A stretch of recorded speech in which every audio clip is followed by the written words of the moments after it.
Hola, aquí el capitán Patapal al habla. Después de una semana de formación con los bomberos, en la que he pasado mi formación de tripulación para la ambulancia, lo que aquí llaman el BSAB, el vehículo de socorro y asistencia a las víctimas, quería retomar un poco la normalidad de este videoblog dedicado a la narrativa de terror con una cuestión que va a ser más filosófica que técnica, supongo. Va a tener más de reflexión personal que propiamente de análisis de la realidad literaria o de la historia de la narrativa. La cuestión es el porqué del horror literario. Es una cuestión que me ha perseguido desde siempre y que se resume muy bien en aquella frase de mi madre que me decía, pero hijo mío, ¿por qué escribes cosas tan horribles? Supongo que todos los escritores de terror nos la hemos planteado alguna vez y los editores por supuesto también, ¿por qué publicamos estas cosas tan horribles? ¿Y qué papel tienen precisamente dentro de la cultura, dentro del espacio social que cultivamos a través del arte que es la escritura, ¿no? El porqué de todo esto.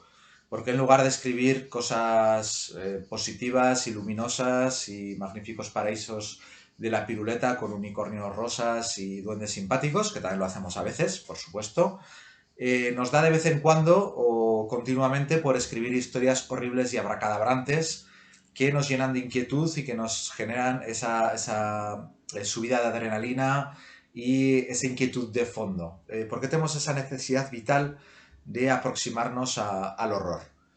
Eh, Creo que ya en alguno de los videoblogs había comentado el paralelismo que esto tiene con las atracciones de feria. Es el tema del terror lúdico.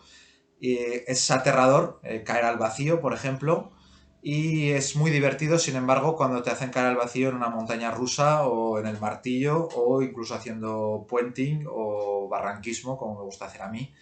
Es una sensación totalmente distinta porque esa subida de adrenalina, ese pavor primario a no tener una plataforma bajo los pies y estar en caída directa, se transforma en una experiencia única y lúdica que nos llena por un lado de inquietud, nos hace esa subida de adrenalina y por otro lado pues tiene ese lado eufórico del haber escapado del peligro. Esto lo vemos también reflejado en la narrativa, sea a través de películas, sea a través de novelas. Ese pasarlo bien mal o pasarlo mal bien es omnipresente.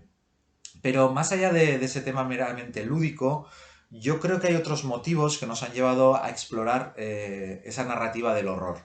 Y es una cosa que me ha quedado particularmente clara desde que he entrado en el Cuerpo de Bomberos Voluntarios aquí en Francia, porque una de las cosas que nos han insistido mucho es el tema de que hay que hablar de las experiencias que vas encontrando y que esas experiencias que pueden llegar a ser realmente duras, es necesario verbalizarlas, darles una salida, una especie de válvula de escape. De momento yo no he tenido la suerte de no tener que confrontarme a situaciones particularmente difíciles. Supongo que llegará, es una cosa que asumes y que considero que quizás con 40 tacos como yo es más fácil de digerir que cuando tienes pues 16 como pueden tener los GSP o 18 o 20 que tienen una experiencia vital más reducida. Eh, pero en cualquier caso, es necesario hablar de ello, es necesario darle una forma. Y me he dado cuenta que los bomberos veteranos tienen esa facilidad y tienen esa gran habilidad narrativa, si se me permite, para explicar precisamente las cosas que han vivido.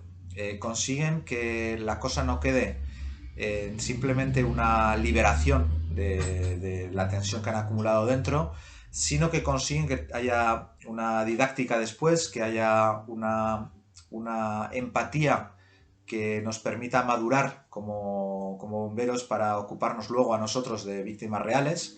Una primera aproximación que es muy interesante porque nos permite luego el ser más conscientes del sufrimiento de la persona a la que estás brindando asistencia y que es crucial porque después de todo somos seres humanos y no somos meras máquinas. Entonces no se trata simplemente de que te pongan bien la pierna, sino de que en el proceso de que te pongan bien la pierna y te inmovilicen y demás, aparte de no hacerte papilla en el lado mecánico, pues que en el lado psicológico lo lleves lo mejor posible, tranquilizar a la víctima, etcétera. Y a este respecto, me he dado cuenta de que hay un aspecto casi tribal, ¿no? Cuando cuentan las historias, siempre anónimas, siempre sin demasiados detalles, porque hay un respeto a la privacidad de las víctimas que es muy importante también y que creo que es muy necesario dentro de este ámbito. Es un secreto profesional un poco equivalente al de los médicos, cirujanos, enfermeras, etcétera, que también ven cosas que, bueno, pues son difíciles de digerir.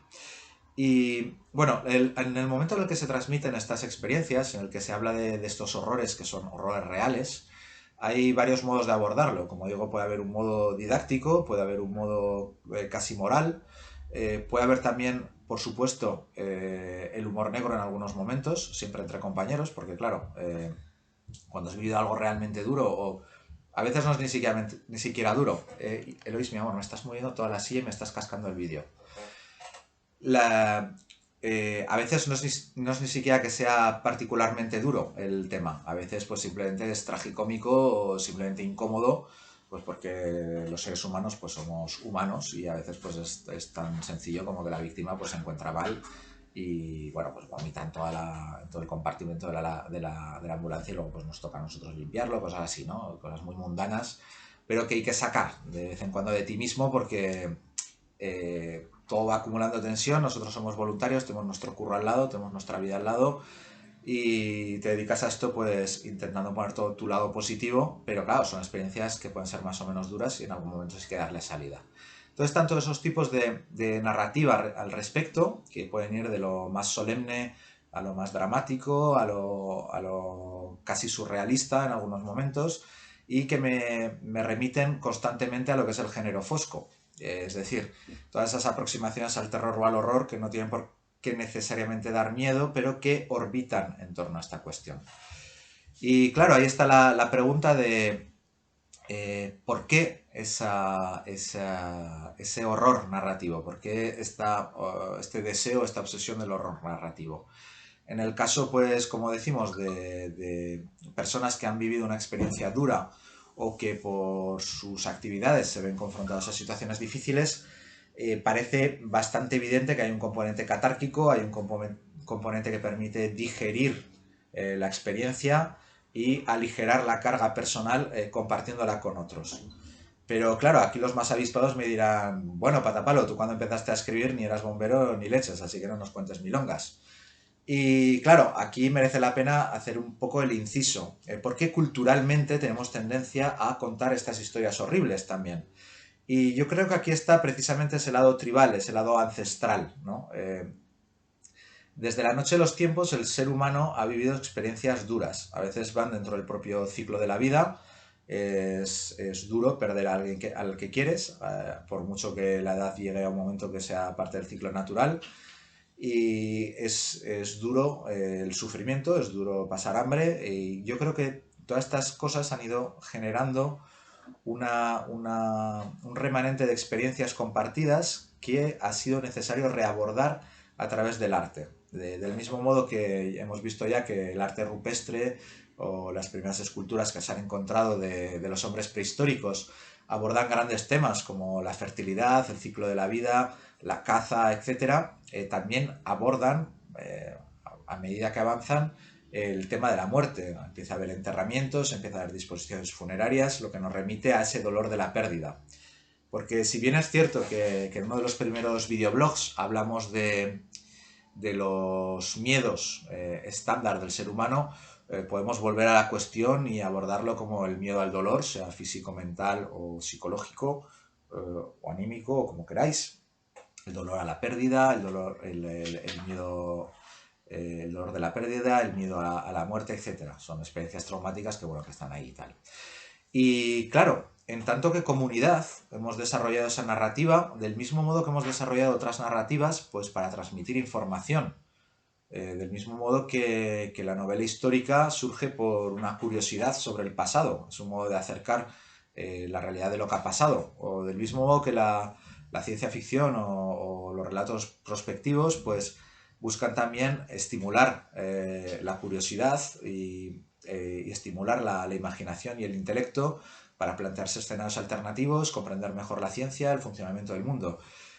Todas las narrativas tienen un sentido dentro de la existencia de una civilización y creo que la narrativa de horror tiene un sentido muy claro, que es el de digerir conjuntamente entre todos esos hechos que son difíciles de digerir. Y simplemente era eso, la reflexión de hoy era un poco en esta línea, porque quizás por mi propia naturaleza tengo tendencia a ver paralelismos entre ámbitos un poco distintos. Siempre cuento la anécdota de que mi diploma de enseñante de Kendo, del arte marcial, en parte lo conseguí hablando de la poesía y de la relación entre las katas y la poesía. ¿Por qué no? Todo está relacionado. Bueno, pues esta semana en Los Bomberos ha habido un tema que no he podido evitar, no he podido soslayar, que es el tema de la narrativa del horror. La narrativa del horror tiene un papel fundamental en nuestra construcción como personas. Ahora mis hijos están leyendo una serie de cómics bastante espeluznante que se llama Solos en francés, que por lo que he visto, cosa que me llama la atención, va un poco como una premisa que abordé yo en una novela. Por cierto, empecé en tiempos con Juan de Dios Garduño, curiosidades así foscas, que no llegó a ningún lado porque a cuatro manos soy un desastre, y que hablaba precisamente de un mundo en el que desaparecen todos los adultos y de repente los niños están confrontados a cosas terribles. Pues creo que va un poco de este tema. Y me resulta curioso porque la están leyendo con mucho interés esta serie de cómics, llevan ya 5 tomos los niños leídos, a toda tralla, están muy seducidos por el tema, y te dices, ¿por qué les llamará tanto la atención? Bueno, pues como digo, creo que el tema de la narrativa del horror nos va construyendo un poco como personas, nos permite digerir ciertas cosas, y creo que es indispensable como sociedad. Entiendo también que hay personas muy sensibles que no pueden abordar la narrativa del horror de un modo estándar y van a necesitar otras aproximaciones, es muy respetable. Hay otras que tienen más embotado el sentido del repelús y pueden ir más lejos. Todos tenemos nuestros umbrales. Yo tengo más tendencia al tema poético, mistérico y tal, que al tema gore tripas, pero no dejan de ser todas aproximaciones sobre un mismo tema. Espero que el vídeo os haya resultado entretenido. Confío en que algunos o algunas os animéis a dejar comentarios al respecto. ¿Por qué habéis abordado vosotros la narrativa del horror? ¿Cuál fue el detonante? En mi caso particular, sencillo, cuando fui de campamentos empecé a adorar todas esas historias que se contaban alrededor de las hogueras, que buscaban ponernos los pelos como escarpias justo antes de irnos a dormir, y fue un género que desarrollé mucho al oral, narrativamente, con mis primos y con los amigos del pueblo en esas medias noches en Santa Cilia, cuando todavía los niños podíamos corretear por las calles con miedo al hombre del saco y menos miedo a otras cosas. Y bueno, pues ahí fue como yo me inicié en este tema. Supongo que cada uno habréis tenido vuestro detonante, espero que os animéis a compartirlo y vuestras propias reflexiones de por qué nos gusta contar historias de miedo, por qué nos gusta leer historias de miedo y qué papel tiene eso en nuestra sociedad y en nuestra cultura. Hasta la próxima, Capitán Patapalo se despide. Espero retomar el ritmo. Perdón, este vídeo debería haber salido el jueves pasado. El siguiente no lo haré el jueves porque solo 3 días entre medio no es suficiente. Lo espaciaré un poco, pero voy a intentar retomar el ritmo. Ahora ya el curso está finiquitado prácticamente y privilegios de ser profesor, el verano es un poquito más tranquilo. Así que nos vamos leyendo, nos vamos viendo. Hasta la próxima.